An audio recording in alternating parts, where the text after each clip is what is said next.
L'ivresse du pouvoir et des avoirs, c'est le thème sur lequel on va devoir s'asseoir sur le perchoir de Nour Télévision, la chaîne au service du développement cet après-midi. Et pour en parler, celle qui a daigné vouloir être avec nous cet après-midi, je rappelle que ce thème a été proposé il y a un peu plus de 2 mois à beaucoup de jeunes qui n'ont pas daigné vouloir être sur ce plateau. Pour quelle raison? On n'en sait rien du tout. Mais toujours est-il que elle, 48 heures avant, elle a préféré être avec nous cet après-midi sur ce plateau. C'est Madame Marceau Nezui, je prononce enfant, de l'ONG Génération Ekang. Bonsoir Madame. Bonsoir.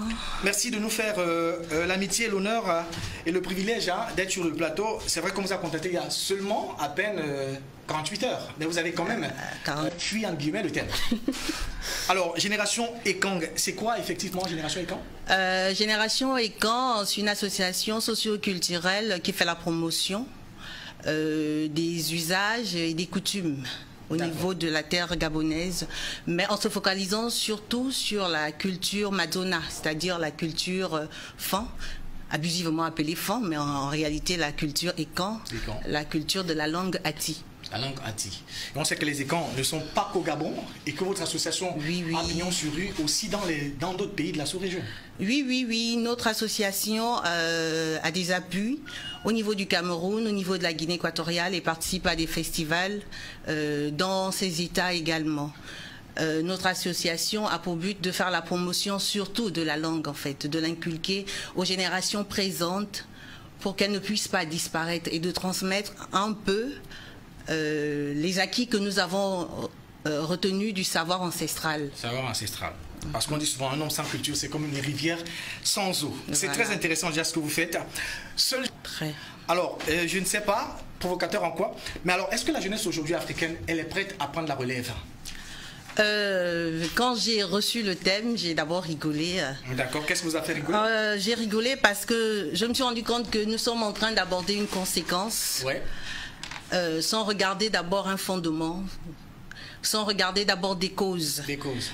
Chez moi, enfant, on dit quand on tombe, nous devons d'abord regarder où nous avons trébuché. Qu'est-ce qui nous a fait trébucher? Voilà. Donc, venir parler de la jeunesse, demander à la jeunesse si elle est prête à relayer, c'est quand même un peu osé. Parce que la jeunesse africaine est beaucoup marginalisée. Parce que quand nous nous livrons à l'ivresse, quand nous nous alignons à la quête du pouvoir, des avoirs, c'est que quelque part nous nous sentons lésés. Lésés. C'est que quelque part il y a un manque. Un manque.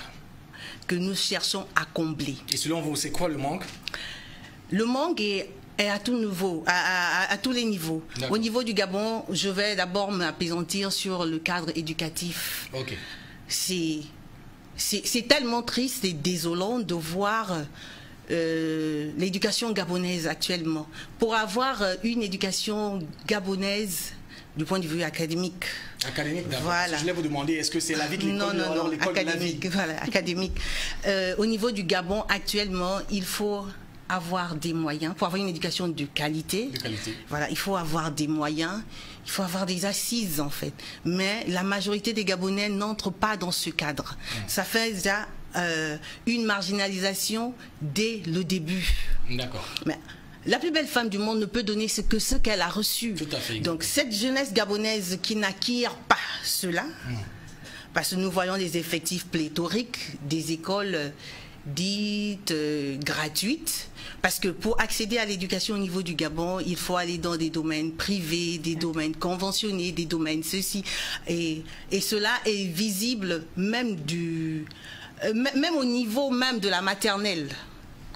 Donc c'est déjà un manque qu'a la jeunesse gabonaise. Elle va grandir dans cet élan, elle va vivre dans cet élan, mais à la fin, qu'est-ce qu'on veut qu'elle puisse restituer en fait? Donc selon vous, c'est ce qui justifie un peu cette ivresse de la quête du pouvoir et des avoirs à laquelle se jette notre jeunesse aujourd'hui. Voilà, c'est un pan. C'est un pan. Et ceux-là qui ont quand même, malgré cette atmosphère, malgré ce climat, malgré cet environnement percé, et sont allés jusqu'au bout, se retrouvent encore marginalisés. Parce qu'il y a certains que l'on trouve diplômés, mais qui n'arrivent pas à trouver de l'emploi, qui n'arrivent pas à trouver de l'emploi, qui occupent un poste de responsabilité, ne puissent peut-être pas servir, mais passent le temps à se servir en fait. C'est parce qu'on n'a pas la notion de collectivité en fait. On n'a pas la notion du communisme. Du fait de la réalité que j'ai d'abord décrite en introduction, ça fait en sorte que lorsque j'accède, on nous a pas, la jeunesse gabonaise n'est pas dans une réalité d'échelonner, non. Elle est dans une réalité d'acquérir et de se fixer. De se fixer. Acquérir par quel moyen? Parce qu'aujourd'hui, un jeune... Mais en général, c'est par tous les moyens. Un jeune qui est à l'UOBR... C'est par tous les moyens. Je n'ai rien contre les jeunes de l'UOBR. Du moins, un jeune étudiant, aujourd'hui, il rêve seulement de travailler dans les régies financières, il rêve de travailler que dans les grandes banques. Voilà. Et dans sa tête, il se dit que, dès qu'on me nomme là, moi j'ai 3 ans pour construire ma villa, machin, par quel moyen va-t-il construire cette villa? Dieu seul le sait. Donc il est obligé parfois, ou alors tout le temps, de tremper la main dans la caisse et d'en faire sa propre caisse. Voilà. Alors que c'est une caisse populaire en fait. Voilà. Et comment est-ce que ces jeunes qui pourtant ont eu un cursus assez intéressant peuvent se retrouver dans cette situation? Est-ce que c'est le pays qui est comme ça, l'environnement qui est comme ça, ou alors c'est des gènes qu'ils ont hérités de ceux qui nous ont gérés? Je ne dirais pas je ne dirais pas que ce sont les gènes. Je dirais que c'est l'influence environnementale. Ça va dégénérer, ça va aller ainsi, et cette jeunesse va grandir ainsi. Elle va grandir ainsi, donc elle va acquérir des méthodes frauduleuses, malsaines, pour toujours obtenir ce dont elle a besoin. Et faire son lit dans cet environnement. Voilà, elle va faire son nid dans cet environnement. Mais arriver... Que ça soit comme une pyramide. C'est en quelque sorte une pyramide. Voilà. Et arriver à un niveau... Elle se retrouve directrice d'une banque, mais la réalité sera la même, parce que le fondement est faussé. D'accord. Elle va se retrouver peut-être un petit retour en arrière. On revoit un peu dans notre tradition. Est-ce que c'est comme ça que ça se passait avant? Non, ça ne se passait pas comme ça. Ça ne se passait pas comme ça dans la tradition Ekan, dont je suis sûre. Pas seulement Ekan, c'est tradition africaine, hein, mais précisément chez les Ekan. Oui. Ntoumou qui est la mienne. Voilà. Dans la tradition Ntoumou, ça ne se passait pas comme ça, parce que la jeune fille que je suis... Ou le jeune garçon, hein? Je parle de la jeune fille que je suis. La jeune fille que je suis recevait l'éducation en cuisine.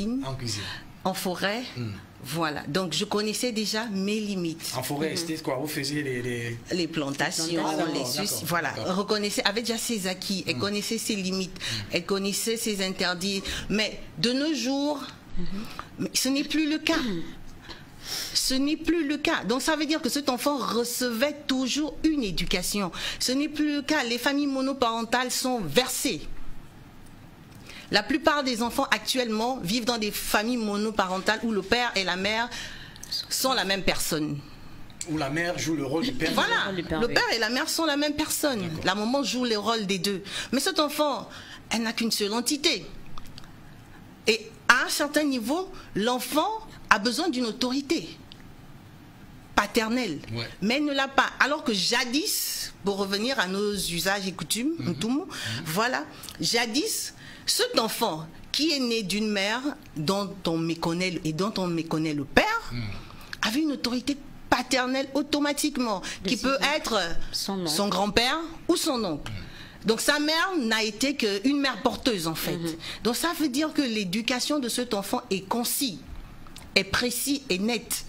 Donc cet enfant bénéficie des mêmes avantages que l'enfant qui est né dans une union légitime. Avec un père et une mère. Voilà. Donc, et cet enfant, par moment même, n'a même pas connaissance de l'existence de sa maman biologique, pourtant dans la même cité. Donc, en fait, ça veut dire que d'une manière voilée, le Moinekan pratiquait l'adoption. Parce que c'est une sorte d'adoption, en fait. Oui, tout à fait, tout à fait. Voilà. Parce que parfois aussi, l'enfant portait le nom de son oncle. De son oncle, de son grand-père. Voilà. C'est une sorte d'adoption. Ça faisait en sorte qu'on préservait la richesse qui est cet enfant. Mais de nos jours, ce n'est pas ça. Nous avons des enfants qui n'ont même pas d'identité juridique, qui sont en même temps naturels et nés de mariage. Parce que un enfant qui se retrouve, il est naturel, mais il porte le nom de son père, mais à un certain moment, on dit il appartient à son oncle. En fait, on ne sait même pas. L'enfant lui-même, il est perdu. Il n'est pas fixé. Et cet enfant qui est traumatisé dès le bas âge, vous attendez quoi de lui? Il crée une révolte en lui. Il va refléter ça au niveau de son milieu scolaire, il va grandir ainsi. Il va grandir ainsi, il va mûrir cela et plus tard. Le transposer dans son milieu professionnel. Voilà, et plus tard, ce sera une réalité que nous allons vivre. Donc, actuellement, on essaye de leur expliquer l'importance du port du nom, Oui. la signification, le poids qu'a ce nom, mais il n'en fait qu'à sa tête. Exactement. Bon, ce jeune qui va se buter, il va dire que la faute est à qui? Et beaucoup refusent même de se former. Nous avons par exemple au niveau de mon ONG un projet, bon, il est plus ou moins sur place. Et là, je profite d'envoyer un message à l'État. Si l'État peut nous aider pour l'acquisition des livres, des ouvrages. Parce que c'est aussi un facteur. Le jeune ne lit pas, ne se documente pas. Ne lit plus. Voilà. Ne lit plus, ne se documente pas, ne cherche pas. Je vous félicite. Vous avez quand même fait des recherches sur qui vous êtes. Mais la plupart des jeunes ne font pas ça. C'est un cas isolé. Voilà, la plupart des jeunes ne font pas ça. Pourquoi ils ne le font pas? Il y a même, j'avais été touchée par un jeune Sénégalais. On était assis et puis il se met à parler. On dit, ah, mais toi tu as l'accent sénégalais, hein? Il dit, oh, mais je suis sénégalais. Voilà comment. Et c'est un enfant qui me sort ça. Je suis restée là. Je dis, mais quand on dit enfant, tu as l'accent enfant, hein? Il trouve ça injurieux. Ouais, c'est péjoratif. Voilà, c'est péjoratif. Oui. On dit un quota. Oh, tu parles comme les quotas. C'est péjoratif. Alors, tu verras, il va faire un effort de grasser pour faire taire son accent. Voici un enfant de moins de 10 ans qui me met Il face à la réalité. d'être sénégalais. Je lui dis, mais toi, tu as trop l'accent sénégalais, hein? Mais il me semble, je suis sénégalais. Donc, quoi de plus normal à parler ainsi? Donc, ce que je disais, que c'est un peu ça.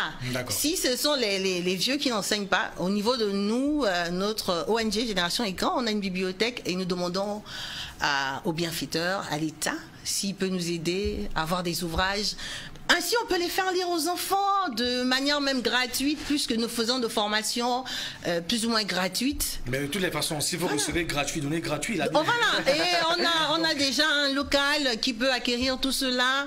Donc, c'est aussi ça la formation, pour aider l'État à former tous ces jeunes. D'accord.